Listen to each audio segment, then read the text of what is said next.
सर्वांना नमस्कार. जय नारायण. आपण चैतन्यपीठाच्या YouTube वाहिनीवरून गेल्या सुमारे 6 वर्षापासून आत्मसंवाद ही प्रबोधन मालिका अखंडितपणे आणि नियमितपणे प्रसारित करीत आहोत.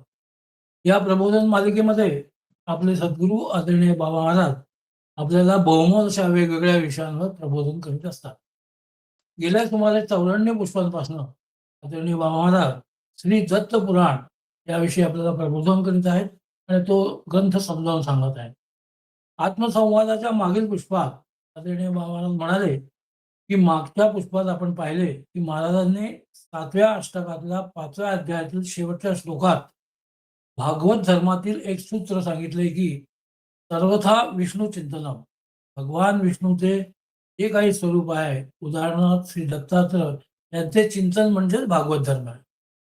पुढच्या अध्यायाची सुरुवात करताना महाराज सांगतात, की सर्व वर्ण आणि आश्रमांना श्रेष्ठ असणारा हा सर्वोत्तम धर्म प्रयत्नपूर्वक सेवन करावा. ते विष्णूचे श्रेष्ठ स्मरण आहे. हाच सनातन धर्म आहे. या तदिष्णो स्मरणम परम ही श्रुती आहे. श्री वासुदेवाचे स्मरण हे सर्व पाप समूहाचे कारण नष्ट करणारे, चित्ताला स्थैर्य देणारे, ज्ञानकारक आणि वासनांचा नाश करणारे आहे. आपण सतत वासुदेवाचे स्मरण केले तर एक प्रकारची वृत्ती तयार होते. याची सर्वोच्च अवस्था काय असेल, तर माझ्या हृदयात असणारा हा वासुदेव आहे, हे सर्व जगत वासुदेवमय आहे, अशी भावना आपल्या मनात उत्पन्न होते. विष्णू सहस्त्रनाम या स्तोत्रात सांगितल्याप्रमाणे वासनात वासुदेवस्य वासित भुवनत्रया सर्व भूतनिवासा वासुदेव नमोस्तुते अशी वेगळी वृत्ती तयार होते. मनातील वासना दूर करणारा हा वासुदेव आहे. आपल्या परमगुरूंचे स्मरण म्हणजेच वासुदेवाचे स्मरण आहे. ते आदरणीय महाराजांनी फार सुंदरपणे सांगितले. असे सतत चिंतन करत गेलो तर आपल्या मनामध्ये एक भावना निर्माण होते, की अहमेक सत्यम अहमेक नित्यम चिदानंद रूपम अहं वासुदेव नित्यावधूतम नित्यम अत्यावधूतम अहमेक सत्यम अहमेक नित्यम चिदानंद रूपम अहं वासुदेव. विष्णूच्या या स्मरणाने केलेल्या पापांचा नाश करणारी सर्व प्रायश्चित्ते आणि भावी काळातील पापाची इच्छा सुद्धा उत्पन्न होत नाही. ज्याने श्री विष्णूचे स्मरण केले, त्याने तपाचरण केले, व्रत आचरले, दान केले, कर्माचरण केले, सर्व काही केले असे समजावे. ज्याप्रमाणे भक्तीने विष्णूची पूजा करावी, त्याचप्रमाणे विष्णू भक्तांची पूजा करण्यास विष्णू भक्त हे योग्य आहेत. म्हणून विष्णूचे आवडते भक्त विष्णूप्रमाणेच सेवा करण्यास योग्य आहे. म्हणजेच आपल्या सद्गुरूने ज्यांना जवळ केलं आहे त्या भक्तांची निष्ठाने सेवा करावी. ते वासुदेवाला पोहोचणार आहे असा संकेत महाराज इथे देतात, असे आदरणीय बाबा महाराज म्हणाले. जो विष्णू भक्त असूनही सर्व मूर्ख शैवालिकांची निंदा करतो, तो सद्गती प्राप्त करत नाही, त्याला दुर्गती प्राप्त होते. त्यामुळे सर्व प्रयत्नांनी निंदा असूया आधी टाकून कोणत्याही परमेश्वराच्या अवताराची भक्तांनी जो पूजा करेल तो विमुक्त होईल. नरकाधिकाचे हरण करणारा, सर्व भय दूर करणारा आणि इंद्रियांचा निरोध करणारा सर्वोत्तम धर्म तू ऐक. इथे गो शब्द आलेला आहे. गो निरोधनम याचा अर्थ काय, तर गवा याचा अर्थ सर्व इंद्रिय असा होतो. आता गो अश्विनो पृथ्वी या वेदांमध्ये पृथ्वी करता आले, या वेदांमध्ये पृथ्वी करता आलाय. गो म्हणजे गाय. तिसरा अर्थ म्हणजे इंद्रिय वृत्ती. ज्या माणसात रसवृत्ती आहे त्याला गोपिका असे म्हणले. या कोणाच्या सानिध्यात राहतात, तर गोपाळाच्या सानिध्यात राहतात. इंद्रियांचे निरोध करणारा म्हणजेच भगवान कृष्ण, त्याचे एक नाव आहे वासुदेव. पतंजली योगशास्त्रातील पहिले सूत्र असे सांगते, की योगस्य चित्त वृत्ती निरोध चित्तवृत्तीचा निरोध करणे हा योग आहे. असे सुंदर विवेचन आदरणीय बाबांनी इथे केले. ते म्हणतात, की ईश्वराशी आपले तादात्म्य होणे महत्वाचे आहे. काया वाचा मनाने केलेल्या कर्माने सर्व प्राणीमात्रांचा द्रोह न करणे आणि स्वतःच्या वर्णाधर्माचे कथन केल्याप्रमाणे आचरण करणे हे पाप निवारक आहे. खरेच बोलावे, कोणाचेही काही चोरू नये, यथाशक्ती सत्पात्री दान करावे, विषयाची इच्छा त्यागावी, हाच श्रेष्ठ धर्म आहे. हेच श्रेष्ठ तप आहे. हीच विश्वात्म विष्णूची श्रेष्ठ पूजा आहे. धर्म हा आचाराने उत्पन्न होणार आहे. त्यावेळी त्या अच्युत परमेश्वराची प्राप्ती होते. हे वैश्या, तुझ्या सत्संगतीने आणि माघ स्नानाने श्री विष्णू संतुष्ट झाला. त्याच्या प्रसादाने तू शुद्ध होऊन वैकुंठाचा अधिकारी झाला आहेस. तू विचारलेला सनातन धर्म आम्ही इथे कथन केला आहे. जे लहानपणापासून या धर्माचे आचरण करतात, त्यांना स्वप्नातही दुर्गती नाही.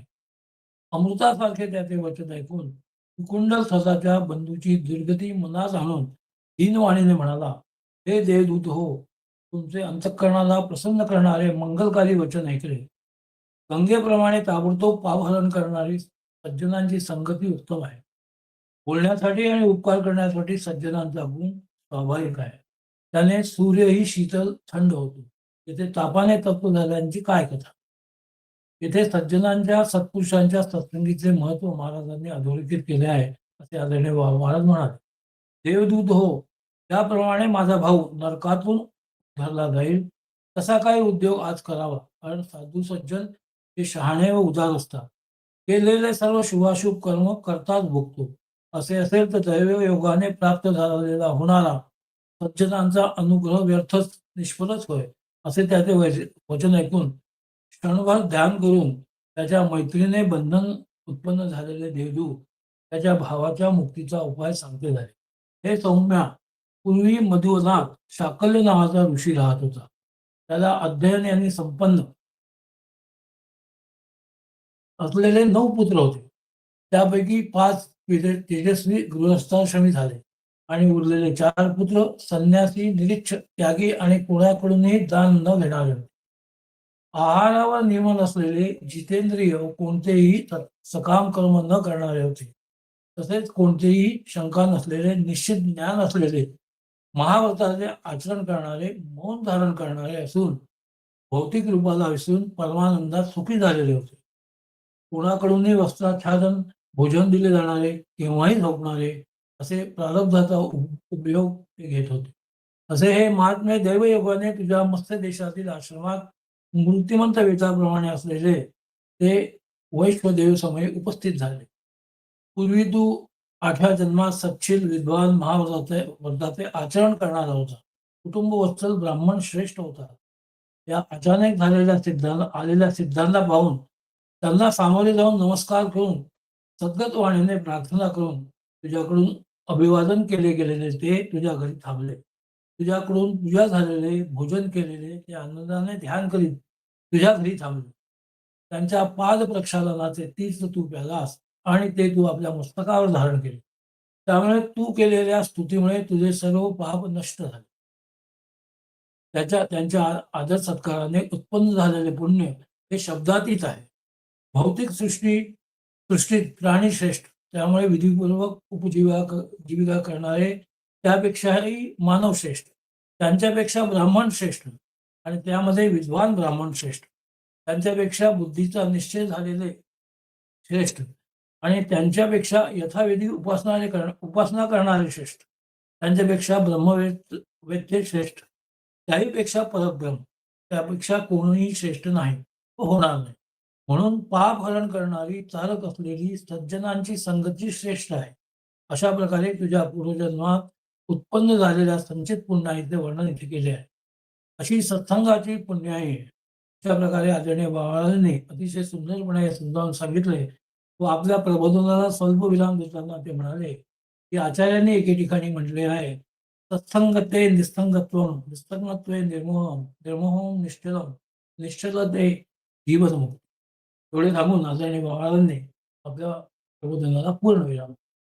मी त्यांना विनंती करतो की त्यांनी आजच्या प्रबोधनाला सुरुवात करू. नमस्कार.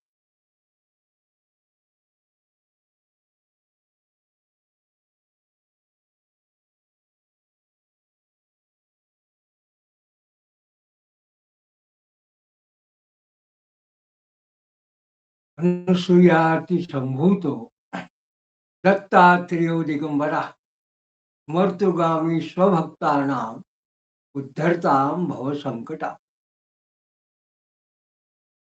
अतः सत्संगतिः श्रेष्ठा तारिणी पापहारिणी इति ते संचितं पुण्यं वर्णितं पूर्वजन्मजम्. मागल्या पुष्पात आपण या दत्त पुराणातल्या 7व्या अष्टकातल्या 6व्या अध्यायातला हा सत्संगतीचं वर्णन करणारा हा जो 34वा श्लोक आहे, याबद्दल आपण विवेचन केलं आणि असं म्हटलं की स्वामी महाराजांनी असं सांगितलंय की सज्जनांची संगती ही एक प्रकारे पाप हरण करणारी आणि भवताप असा तारक असलेली अशा पद्धतीची ती आहे. आणि पूर्वजन्मीला या विकुंडलाला जी काही पूर्वपुण्याईनं त्याला जी सत्संगती मिळाली, त्याचं जे पुण्य होतं, त्यामुळे त्याचा उद्धार झाला, त्याला विष्णू लोकाची प्राप्ती झाली. ते जणू काही संकेत सूचक असं सत्संगामुळे काय प्राप्ती होते हे त्यांनी या ठिकाणी वर्णन केलेलं आहे. पुढे महाराज म्हणतात, केनचित् दैव योगेन भ्रष्टस्य अपि ततः पुन्हा जन्मन अन्न अत्रैव सत्संगात पूर्वपुण्य प्रभावता माघस्नानं दिवारन्ते जातमेकेन पातकं प्रणष्टम परिणातो विष्णुलोक सनातनाः. ही कुठल्या तरी कारणाने एखादा दैवयोगाने भ्रष्ट झालेला असेल, अशालाही या ठिकाणी जसं तुला प्राप्त झालं तसं पुनर्जन्मात, पूर्वीच्या जन्मात पूर्वपुण्याची जी तुझी होती त्यामुळे या जन्मात त्या प्रभावानं सत्संग घडला. जन्म अन्य अत्रैव सत्संगात पूर्वपुण्य प्रभावता. पूर्वीच्या पूर्वजन्मातल्या प्रभावा पुण्यामुळे तुला या जन्मात जो काही सत्संग घडला त्यामुळे तुला 2 वेळा माघस्नान घडलं. हे काय झालं तर सत्संगामुळे पुण्य प्रभाव निर्माण झाला. त्या पुण्याईमुळे एकदा नाही 2 वेळा यांनी माघस्नान केलं. एका माघस्नानाने जे काही पूर्वार्जित होतं ते सगळं त्याचं पातक नष्ट झालं. माघस्नानं द्विवारन्ते जातं एकेन पातकं. एकाने त्याचं पूर्वीचं जे पातक होतं ते नष्ट झालं आणि दुसऱ्यानं हा सनातन विष्णुलोक त्या विकुंडलाला प्राप्त झाला. प्रण अष्टम परिणातो अष्टम परिणाम विष्णुलोक सनातन. दुसऱ्या माघस्नानच्या पुण्याने त्याला हा विष्णुलोक प्राप्त झाला. या विकुंडलाने ज्या दूतांना प्रश्न विचारला होता आणि विनंती केली होती की माझा जो भाऊ आहे तो जो हा नरकात गेला होता, तो आता माझ्याबरोबर या विष्णू लोकाला वैकुंठाला कसा येईल. म्हणजे हे त्याला असं सांगतात, ब्रह्मिष्ठाची त्यजं पुण्यम भ्रा अत्रेपर्यं ततस्तु भूत्वा विपापो वैकुंठम याश्च तद्य त्वया सह. आता ब्रह्मनिष्ठ लोकांचा आदर सत्कार केल्याने जे तुझ्या ठिकाणी पुण्य उत्पन्न झालं आहे, तू ते पुण्य जर तुझ्या भावाला अर्पण केलं तर तो विगत पाप होऊन तुझ्या बरोबर तो सुद्धा त्यालाही वैकुंठ प्राप्ती होईल. तर म्हटल्यावरती इत्युक्ता ददोतेन स पापो अपि समुद्भता अथोर अथोर्धई जगमत्पुरोभो रूपेव पुण्यमुत्तमम. म्हटल्यावर त्यांनी आपलं जे पुण्य होतं ते आपल्या भावाला दिलं, त्यामुळे तो त्याचा पापी असणारा तो भाऊ सुद्धा त्याचाही उद्धार झाला आणि ते दोघही जण वैकुंठाला निघून गेले असतील ना, वैकुंठ प्राप्ती झाली. अशा पद्धतीने स्वामी महाराज म्हणतात, एवं पुण्यम उत्तम, अशा प्रकारचं हे माघस्थानाचं उत्तम पुण्य आहे. हे माघस्थान आणि सत्संगती याचं उत्तम पुण्य आहे. पुढे महाराज म्हणतात, तस्मात् ध्रुव देहेन प्राप्नुवन्ति ध्रुवं नराः इदमेव सदा कार्यम अन्यथा अधोगती दुर्गती नृणाम. म्हणून हा जो नष्ट होणारा देह आहे, या देहानच लोक ध्रुवपद सुद्धा मिळवतात. नेहमी अशा पद्धतीने माणसाने प्रयत्न करावा, म्हणजे पुण्यकर्म करून ध्रुवपद मिळवायचं. नाहीतर काय आहे की निसर्गता कार्यमन्न यथा अधोगती निर्णुणाम सदा, म्हणजे एरवी नेहमी माणसाची अधोगती ठरलेलीच असते. पुढे एक वेगळ्या पद्धतीने विशेष वर्णन महाराज करताना ते असं म्हणतात, मकरस्थे ऋणे धन्या आपशुद्धामयो भुवाः रमणीयं महो द्रष्टुं व्यासा ह्योतमो रसाः ईशाना वार्य पापानां दर्शनीनां क्षयन्तम् उत भेषजं ददते शंभुर या स्वाग्निर्भेषजानि च प्रवहन्ति दमा आपो मूर्य किंचित दुरितं नरे शापद्रोहात् धृताद्युत्थम माघमासे विशेषतः या सूर्य वरुणः सोमो विश्वे देवा वदन्ति च वैश्वानरो या स्वा विविष्टस्ताः सत्यो न पुनन्ति किम. म्हणजे या 4 श्लोकात स्वामी महाराज मकर राशीला जेव्हा सूर्य असतो, म्हणजे माघ महिन्यामध्ये, त्या काळामध्ये प्रकृतीची नेमकी काय वैशिष्ट्यपूर्ण अशी अवस्था असते, वातावरणाचा काय त्याचा प्रभाव असतो, त्याचं वर्णन करतात. ते असं म्हणतात, मकर राशीला सूर्य आला असताना ते जेव्हा पाणी असतं कुठेही असतं, नदीचं वगैरे, आपशुद्धा मयोवाहा, हे सर्व पाणी हे पापनाशक असतं. शिवाय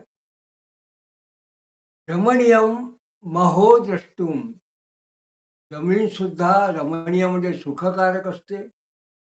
यासाम शिवतमो रसाहा, त्या जमिनीत जो काही रस उत्पन्न होणार असतो जमिनीचा, तो सुद्धा कल्याणकारी असा असतो. देवाकडून सुद्धा अनिवार्य पाप असणाऱ्यांना व ब्रह्म प्रत्यक्ष करण्याची ज्यांची इच्छा असेल, त्यांना ती जी भूमी असते, ती उपचारक असं निवासस्थान असते. ती जणू काही त्यांना औषधीकारक उपचारक अशी होते. ईशानावार्य पापानां दर्शनीनां क्षमन्त्य उत भेषजं ददते शंभूर्या स्वर अग्नी भेषजानीच, ते औषधीकारक. मग त्या पाण्यामध्ये सुखकर अग्नी असून त्या पाण्यामध्ये जेव्हा पावक अग्नी असतो, विशिष्ट त्या मकर राशीला सूर्याला असताना माघ महिन्यामध्ये त्या पाण्यात सुखकर असा जो पावक अग्नी असतो, ते असल्यामुळे ते जल जे असतं ते औषधी युक्त होऊन औषध प्रदान करणार होतं. म्हणून हनुवंत जे काही शाप, द्रोह, खोटं बोलणं यापासून उत्पन्न झालेले जे ऐहिक असं वैचारिक पाप असेल, ते सुद्धा पाप विशेष करून माघ मासात वाहणारं ते जे नद्यांचं पाणी असेल, ते पाणी जणू काही नष्ट करतो. असा एक वेगळ्या पद्धतीने अलंकारिक अन्योन्य पद्धतीने महाराजांनी त्या माघ स्थानात असणाऱ्या जलाचं वर्णन केलेलं आहे. आणि मग या पाण्याचं आणखीन वैशिष्ट्य काय आहे, तर या पाण्यामध्ये त्या सूर्य वरुणा सोमो विश्वेदेवा मग दंतीच म्हणजे ज्या पाण्यामध्ये वैश्वानर आणि सर्व वरुण सोम विश्वदेव हे आनंदाने राहतात आणि ज्यामध्ये वैश्वानरो या स्वाद विटस्ताहा त्याच्यामध्ये वैश्वानर आहे आणि सर्व देवता प्रविष्ट होऊन जिथे रमल्या आहेत असं जे माघ स्नानामध्ये असणारं तीर्थाचं नद्यांचं जे जल आहे त्यांनी कोण पावन होणार नाही, कोण शुद्ध होणार नाही असं म्हणून स्वामी महाराजांनी हा 7व्या अध्याय याचा या ठिकाणी विराम केला. थोडक्यामध्ये आपण असं बघितलं की विष्णूची पूजन काही लोक सत्संग करतात, त्या सत्संगाचं पुण्य शिवाय साधूंची सेवा तळी स्थळी काष्ठ ज्याला आपण म्हणतो जंगलामध्ये जे वाटसरू असतात तीर्थक्षेत्र ठिकाणी असतात त्यांची मदत करणं, पाणपोई घालणं, वनीकरण करणं, झाडं लावणं अशा प्रकारे जे लोक सेवा करतात आणि याच्याबरोबर ते लोक माघ स्नानाचा सुद्धा असा नियम ठेवतात. त्या सगळ्या लोकांना अशा पद्धतीने त्या माघ स्नानाचं जे पाणी असतं ते औषधीकारक होतं असं समग्र एक जण काही वर्णन या आपल्या 7व्या अध्यायामध्ये आपल्याला दिसून येतं. या ठिकाणी फक्त एक असं मुद्दाम थोडं विषयांतर करून सांगायचं आहे की येत्या काही दिवसात आपण गोवर्धन याग आपल्या त्रिपदी परिवारच्या माध्यमातून आपण करणार आहोत. हा गोवर्धन याग हा ऋषीवर्धक अशा पद्धतीने आपली धारणा आहे. पण गोवर्धन ही कल्पना ही जसं भगवान श्रीकृष्णांचं एक नाव आहे तसं आजच्या काळात सुद्धा गोवर्धन पर्वत हा उत्तर प्रदेशात मथुरेजवळ आहे. त्याची लोक पूजा करतात, प्रदक्षिणा करतात आणि भगवंतानी या गोवर्धनाची पूजा केली आणि या पूजेच्या निमित्ताने यज्ञयागादी केलं का तर वृष्टी व्हावी म्हणून, किंबहुना इंद्राने जेव्हा अतिवृष्टी केली त्यापासून बचाव व्हावा म्हणून त्या गोवर्धन आहे. आणि भगवंतांनी असं म्हटलं होतं की गोवर्धन की याची पूजा का करावी, इंद्राची न करता गोवर्धनाची का करावी असं जेव्हा भागवतात भगवंतांनी आपल्याला वर्णन दिसतं तेव्हा त्यांनी सांगितलं की इंद्र हा जो आहे हा काय आपल्याला पाऊस देत नाही. आपल्याला पाऊस जो मिळतो तो गोवर्धन पर्वतामुळे त्याच्या ठिकाणी असणाऱ्या वनराईमुळे आणि हिरवळ वगैरे जी त्या ठिकाणी असती त्यामुळे त्या पर्वतराईमुळे मिळतो. जर खरी पूजा करायची असेल त्या आकाशाच्या इंद्राची न करता गोवर्धनाची करावी. म्हणजे जणू काही इंद्राचा कोप झाला आणि त्यांनी अतिवृष्टी केली तर भगवंतानी त्या अतिवृष्टीमध्ये सगळ्या वृंदावनच्या लोकांना तर त्यांनी सांभाळून घेतलं म्हणून त्यांना गोवर्धन धारण असं म्हणतात.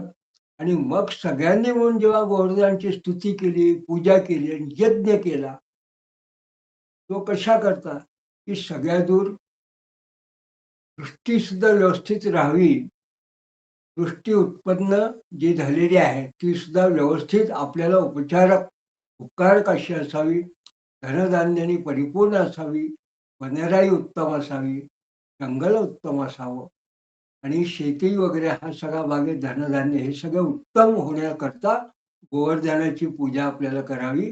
आणि तोच आधार घेऊन आपण जेव्हा असं म्हटलं की पारंपरिक ग्रंथांमध्ये अगदी अथर्ववेद संहितेपासून त्याच्यामध्ये अतिवृष्टी आणि अनावृष्टी या दोन्हीसाठी जर यज्ञ कर्मकांड सांगितलं आहे. पाण्याच्या शुद्धीकरता सुद्धा उदक शांती प्रयोग आपल्या कर्मकांडात आहे. तर सर्वसामान्य लोकांना आपल्या शेतीची उर्वरा शक्ती वाढवण्याकरता म्हणून आपण ही पारंपरिक सध्याच्या काळाला अनुकूल आणि सर्वांना ज्यात सहभागी होता येईल, प्रत्येक शेतकऱ्याला स्वतःलाही करता येईल अशा पद्धतीने ही गोवर्धन यागाची संकल्पना आपण समोर आणली. आणि येत्या काही दिवसात असा पुन्हा गोवर्धन याग पुन्हा याकरता याआधी आपण कारंजा संस्थांमध्ये एक मोठा गोवर्धन याग केला होता. त्याच पद्धतीचा एक गोवर्धन याग चा पुन्हा त्या जणुकी शास्त्राला याच्या संदर्भातच आपण भगवान विष्णूची उपासना अशा पद्धतीने आपण या गोवर्धन यागाचं आयोजन करतो आहोत. आणि विष्णूची उपासना हीच या गोवर्धन यागाचं महत्वाचं सूत्र आहे. आणि या ठिकाणी नारायणाय विद्महे वासुदेवाय धीमहि तन्नो विष्णू प्रचोदयात ही विष्णू गायत्री यातच आपण वैश्वदेव तंत्रेण या पद्धतीने होमात्मक ही पूजन करून पण सामुदायिक पद्धतीने हा गोवर्धन याग करतो आहोत. असो पुढे या 7व्या अष्टकाच्या 7व्या अध्यायाला सुरुवात करताना महाराज असं म्हणतात, निवर्तध्वं भटाः पुण्यकारीभ्या इति दंड धृक वृते तोधो हयांतेश सधर्मेणात्मशोषकाः. म्हणजे हे दूत हो, या पुण्यकर्मापासून बाजूला व्हा असे जेव्हा यम सांगतो, म्हणून जणू काही स्वधर्मानं आत्मशोषण करणारे आत्मशोध घेणारे लोक कधीही अधपतित होत नाही.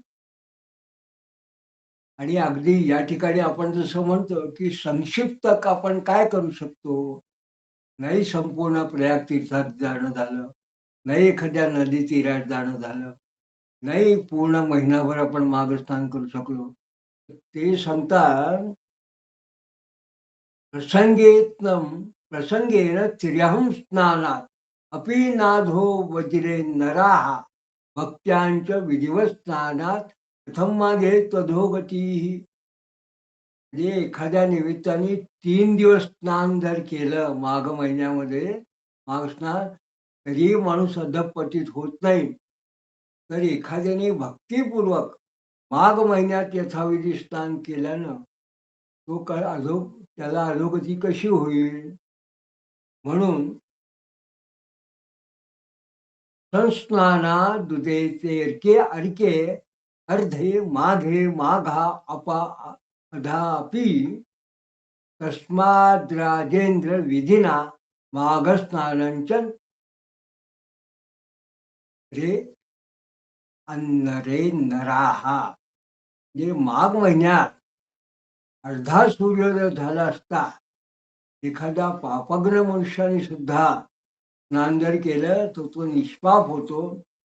त्यामुळे राजेंद्रा विधीपूर्वक मानवानं माघस्नान करावं. आता हे माघस्नान कसं करावं याचं महाराज वर्णन करतात. ते असं म्हणतात, शुद्धो भूत्वा पुराचम्य संकल्प्यो निघतो जले नियतो जले मकरस्थे रवो माघे गोविंदाच्युत माधवा स्नानेना अनेन देवेशं शरणं मे भवाच्युत मासम अर्भ्यंच संपृत्ते श्री विष्णू नियमाचरत. म्हणजे सकाळचं नित्य आपला शौचमुखमार्जन वगैरे करून प्रथम आचमन संकल्प करून पाण्यात स्थिर होऊन माघ महिन्यात रवी मकरेला जेव्हा येतो, म्हणजे संक्रांतीला जेव्हा रवी हा मकर राशीत प्रवेश करतो, तेव्हा हे गोविंदा अच्युता माधवा देवेशा या स्नानानं तू मला आधार दे, मला उपकार कर, असं संकल्पपूर्वक विष्णूला प्रार्थना करावी. आणि महिनाभर विष्णूचं स्मरणपूर्वक पूजन करून विशिष्ट त्या विष्णूच्या प्रसादासाठी नियमांचं काही आचरण करावं. आणखीन काय करावं तर तिला आज्य होमो भूशय्या विशार वचनम विष्णु कंबल वस्त्रादिदानम ब्राह्मण भोजनम प्रत्यहं श्रवणं भक्त्या कीर्तनं सर्वदा हरे कार्यम उद्यापनं चांते शक्त्या भोज्या द्विजातया. म्हणजे तीळ किंवा तुपाचा होम, भूमिशयन आणि हवेत द्रव्य भक्षण, विष्णूचं पूजन, कांबळे वस्त्र वगैरे इत्यादीचं दान, ब्राह्मणांना भोजन आणि प्रतिदिन विष्णूचं श्रवण कीर्तन, शेवटी उद्यापन आणि यथाशक्ती ब्राह्मण भोजन वगैरे या पद्धतीने करावं. विशेष कुठे कुठे करावं? तप्तांब बंधू सरा स्त्रोतो धोनी गंगा यथोत्तरम फलदा यमुना योगे स्नानाद गंगादी पुण्यदाहा. हे तापवलेलं पाणी, विहीर, सरोवर, प्रवाहाचं जळ, ज्या ठिकाणी एखादा प्रवाह असेल, एखादी नदी, गंगा, हे क्रमाक्रमाने अधिक फलदायी आहेत. या ठिकाणी यमुना संगम झालाय, त्या ठिकाणची गंगा ही गंगेच्या इतर स्थानापेक्षा सर्वाधिक पुण्यदायिनी आहे. आणि या ठिकाणी असा आपण संगम असा होतो, त्या ठिकाणी स्नानाची सता सीतायोगम उत्पतंती दिवम नराः सर्व पाप धावा प्रयागो विहित पुरा. म्हणजे इथे कृष्ण धवल असा पाण्याचा संयोग झालेल्या ठिकाणी, वेगवेगळं पाणी आपल्याला ज्या ठिकाणी दिसून येतो, त्या ठिकाणी जर एखाद्याने स्नान केलं, त्या ठिकाणी स्नानानंतर जे मनुष्य स्नान करतात ते स्वर्गात, त्यांना स्वर्ग लोकाची प्राप्ती होते, ते स्वर्गात जातात. प्रयागो विहित पुरा. अशा पद्धतीचं क्षेत्र जणू काही ब्रह्मदेवाने निर्माण केलेलं असे प्रयाग क्षेत्र हे फार पूर्वी निर्माण झालेलं आहे. ते ये माघे मकरस्थे अडके प्राचल मज्जंतधा अपि श्रीयज्ञान दिवी भोक्त्या ते भोगान्या अति हरे पदम. हे माघ महिन्यात मकरेला सूर्याला असताना आपली असून सुद्धा प्रातःकाळी त्रिवेणीमध्ये स्नान करतात. ते स्वर्गात भोगांचा उपदेश घेऊन उपभोग घेतात आणि नंतर मग वैकुंठाला जातात. अत्रैव स्नानता सिद्धाः उतार्या अमरा अपि शुण्वे कदा अप्सरा काचिन नामना कांचन मालिनी. या ठिकाणी देव सुद्धा, म्हणजे प्रयागाच्या ठिकाणी सकृत्य झालेले देव सुद्धा स्नानाने सिद्ध झालेले आहेत, त्यांना सिद्धी प्राप्त झालेली आहे. अशा ठिकाणी एक कांचन मालिनी नावाची कोणी एक जी अप्सरा होती, ती आता मी कथा सांगतो, ते आता ऐक असं या ठिकाणी महाराज सांगतात. नात्वा प्रयागे अभिषेक तू यावत गच्छति शंकरम मार्गे तद आर्द्रवस्त्राया शीकर स्पर्शना दिधे हेमाद्रिष्ठो असुरो घोरो हिंस्त्रो अपि सहसा होत शांतात्मा प्राहतांका कुतस्ते कांतिरिद्विषी. ही प्रयागाच्या क्षेत्रात स्नान करून शंकराला अभिषेक करण्यासाठी जात असताना रस्त्यात दैवयोगाने प्रयागे अभिषेकेस्तु यावत गच्छन्ति शंकरम मार्गे तदा आर्द्र वस्त्राया. ती दैवयोगामुळे तिच्या ओलेच्या अशा वस्त्रामुळे आज जलबिंदूच्या स्पर्शानं ही जलबुंदीचे आर्द्रवस्त्राचे झाले, त्यामुळे हिमाद्रिस्थो असुरो घोरो हिंस्त्रो अपि सहसा भवत. हिमालयात राहणारा एक भयानक क्रूर राक्षस हा जणू काही एकदम शुद्ध झाल्यासारखा शांत झाला आणि तो भयानक क्रुद्ध असा तो राक्षस शांत झाल्यानंतर तो त्या अप्सरेला असा विचारतो, शांतात्मा प्राहता काम त्वं कुतस्ते कांतिरीदृशी. तू नेमकी कोण आहे? तू अप्सरा असल्या अप्सरेसारखी इतकी जी कांती स्नान केल्यामुळे इतकी उत्तम का दिसतीये? त्यामुळे खड्गागामिनी शुश्रोणी शुश्रूपिणोस्तननी चंद्रानने विशालाक्षी सुकेशी सुरमोहनी कैयासी कुत आयासी वस्त्रमार्द कुतस्तव केन पुण्यंते भाती सर्व तेजमय वपू. हे जणू काही स्वर्गात अशी जाणारी तू, सुकेशी चंद्रमुखी विशाल नयन असणारी, देवांनाही जणू काही मोह पडेल असं तुझं स्वरूप आहे. तू कुठे चालली आहे? कुठून आली आहे? तुझं हे वस्त्र हे ओलं कसं झालंय? आर्द्र काय? आणि तू कुठल्या पुण्याने तुझं शरीर असं तेजस्वी असं दिसत आहे? आणि हे तो का असं म्हणतो? तो असं म्हणतो, माझं वस्त्र बिंदुपातेन कथं क्रूरो असुरोप्यहं शांतो भवम वदस्त्यैव आश्चर्यं भाति मे अधुना.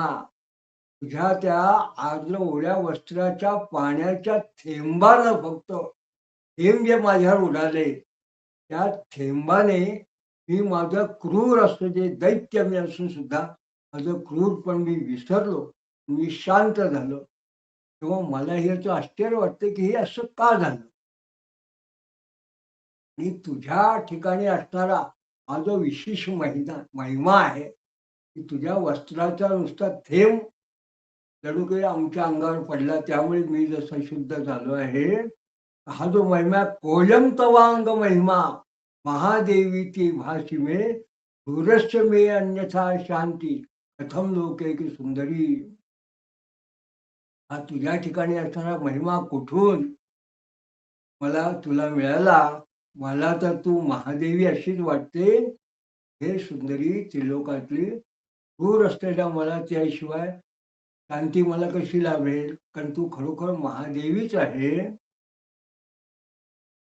तेव्हा कृत्वा असुरवचनस्तत्तु तुष्टा कांचन मालिनी प्राहाप्सरा गता स्म अद्य प्रयागम कामरूपिणी. ती म्हणाली की जी कांचन मालिनी आहे ती असुराचं वचन म्हणली, मी स्वेच्छेनं या विश्वात संचार करणारी अशी अप्सरा असून आज मी प्रयाग या ठिकाणी गेले होते आणि सध्या सांप्रतम वर्तते माघो महापातक नाशनम स्नानार्धे अभ्युदिते सूर्ये त्रिवेण्या मागता अस्म्यहम. सध्या हा पातकाचा नाश करणारा हा माघ महिना आहे आणि सूर्योदय अर्धा झाला असताना त्रिवेणी तुम्ही स्नान करून आले आहे. आद्रम परिकरो मे अद्य सुस्नानात गंगा गंगतो याश्चामी त्वरया रक्षा कैलासम पर्वतोत्तमा. आणि आज गंगेच्या पाण्यात स्नान केल्यानं माझं वस्त्र ओलं झालंय व राक्षसा मी पर्वतश्रेष्ठ कैलासाला आता मी त्वरित जाईन.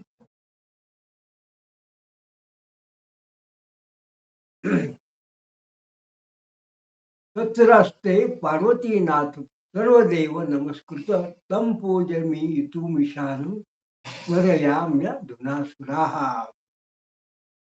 या ठिकाणी सर्व देवाने नमस्कार केलेला पार्वतीनाथ शंकर असा त्या ठिकाणी राहतो. त्या परमेश्वराची पूजा करण्यासाठी मी आता असं काही काही निघाले आहे. आणि त्रिवेण्या अंबुप्रभावेन सद्यस्ते क्रूरतागता ईदृशं पावनं तीर्थम आगमाचे विशेषता. या त्रिवेण्या अंबुप्रभावेन म्हणजे या त्रिवेणी जलाच्या पाण्याच्या प्रभावानं, तीर्थाच्या प्रभावानं ही क्रूरता निघून गेली, असे हे पावन तीर्थ माघ मासात विशेष त्याचं महत्व आहे.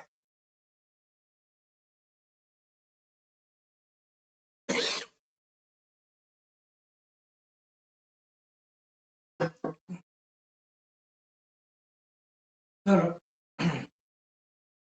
अशा पद्धतीनं आज आपण या 7व्या अध्यायातल्या 7व्या अष्टकातल्या जेव्हा विशिष्ट माघ स्नानाचा पुन्हा विषयाला सुरुवात केली, तेव्हा आपल्याला असं लक्षात आलं की माघ महिन्यामध्ये स्नान करावं आणि विष्णूचं स्मरण, चिंतन, पूजन करावं. हे जे व्रत एक प्रकारे महाराजांनी सांगितलं, माघ मास महात्म्य, त्याबद्दल महाराजांनी चर्चा केली. आता ही दुसरी कथा अप्सरेची जेव्हा ते सांगतात आहे, त्याच्यात एक महत्वाची गोष्ट आणखीन काय लक्षात आली आपल्याला, तर प्रत्येकाने प्रत्येक वेळेस मास, एक महिना हे तीर्थक्षेत्रालाच जायला पाहिजे असं नव्हे. आजच्या काळात ते अनुकूलही नाही आहे, शक्यही नाही आहे. म्हणून जणू काही त्यांनी स्वतःच आधी एक ठिकाणी वर्णन करताना त्यांनी सांगितलंय की कसं करावं, तर तप्ताम बंधुस्तरास्त्रोतो धोनी गंगा यथोत्तरम. ती घरच्या घरी सुद्धा तापवलेलं पाणी घेऊन आणि गरम करून माघ महिना याच्यामध्ये गरम पाण्याने सूर्योदय होतो, तो अर्ध्यावरती आल्यानंतर सूर्योदयाच्या वेळेस व त्याच्या आधी गरम पाण्याने सुद्धा ही माघ महिन्यामध्ये सकाळी आपण आंघोळ केली तरी ते पुण्य आपल्याला मिळतं. त्याच्यापेक्षा जर आपण एखादा आपल्या घरी विहीर असेल, त्या काळात ज्या काळात ग्रंथ लिहिला तेव्हा विहीर होती, पण मग घरी शक्य नसेल तर विहिरीवरती, मग जवळपास जर काय एखादं सरोवर असेल त्या सरोवराच्या ठिकाणी, मग जर नदी असेल तर नदी, आणि मग अशा क्रमाक्रमाने गंगा, आणि गंगेच्याही पलीकडे जर प्रयागासारखं तीर्थ एखादं असेल त्या ठिकाणी माघ महिन्यामध्ये आपण स्नान करावं. आधीच्या एका श्लोकात त्यांनी असं म्हटलं की नाही महिनाभर झालं तर कमी कमी 3 दिवस तरी करावं. आणि मग आपल्याला असं लक्षात येईल की साधारणपणे बरेच वेळा आपण माघ महिन्यामध्ये किंवा माघ वद्य प्रतिपदा हा महाराजांचा उत्सव असतो, तेव्हा खूप लोक गाणगापूरला जातात. माघ शुद्ध जो महिना आहे त्या भागामध्ये कारंजासारख्या ठिकाणी क्षेत्र आहे, त्या ठिकाणी सुद्धा आपल्याला जिथे पाणी असतं तिथे सरोवर आहे, त्या सरोवरातच पाणी आपल्याला येतं. मुख्य म्हणजे त्या ठिकाणी आपण जेव्हा सकाळी पहाटे उठून माघ महिन्यात स्नान करतो, तेव्हा त्या माघ महिन्यात जेव्हा तिथे आपण स्नान करत असतो त्या ठिकाणी सतत कीर्तन वगैरे हे सगळं सुरू असतं, त्याचाही आपल्याला या क्षेत्राच्या ठिकाणी लाभ होतो. म्हणून आपण असं गृहीत धरावं की आजच्या काळामध्ये माघ महिन्यामध्ये एखाद्या दत्तक्षेत्रात जरी 3 दिवस आपण गेलो, ते उठून स्नान केलं आणि त्या ठिकाणी आपण जेव्हा दत्ताची म्हणजे विष्णूची उपासना आपण केली तरी सुद्धा अंशता का होईना पण माघ स्नानाचं पुण्य निश्चित आपल्याला प्राप्त होऊ शकतं. हे अगदी औदुंबर जलाच्या खाली सुद्धा, कारण औदुंबरी सुद्धा दत्ताचा वास असतो, अशा ठिकाणी सुद्धा आपण जर का पुण्यजल असं घेऊन स्नान वगैरे जर त्याच्या आसपास जर आपलं असेल गुरुस्थान, तिथे जरी आपण निवास करत असू तिथे सुद्धा गरम पाण्याने असं 3 दिवस जरी आपलं झालं तरी सुद्धा अंशतः आपले जे गुरुस्थान आहेत, जे क्षेत्र आहेत, हरी असो, औदुंबर असो, गाणगापूर असो, पिठापूर असो, कोल्हापूर असो, कारंजा असो, गरुडेश्वर असो, माणगाव असो, त्या ठिकाणी सुद्धा पण जेव्हा 3 दिवस जर कधी आपण गेलो माघ महिन्यामध्ये असं प्रातःस्नान आणि सत्संग केला तो सुद्धा आपल्याला माघ स्नानाचं पुण्य निश्चितपणे प्रदान करणार आहे. तर आपण या ठिकाणी महाराजांनी आपल्याला एक सूचना केली आहे. खरं सूचित करतात ते अपरोक्षपणे. पण हा एक प्रकारे त्यांचा उपदेश आहे असं समजू. पण पुढे याच्याकरता प्रयत्न करावा असं सांगून आज या ठिकाणी आपण आपल्या या पुष्पाला या ठिकाणी अल्पविराम देणार आहोत. अवधूत चिंतन श्री गुरुदेव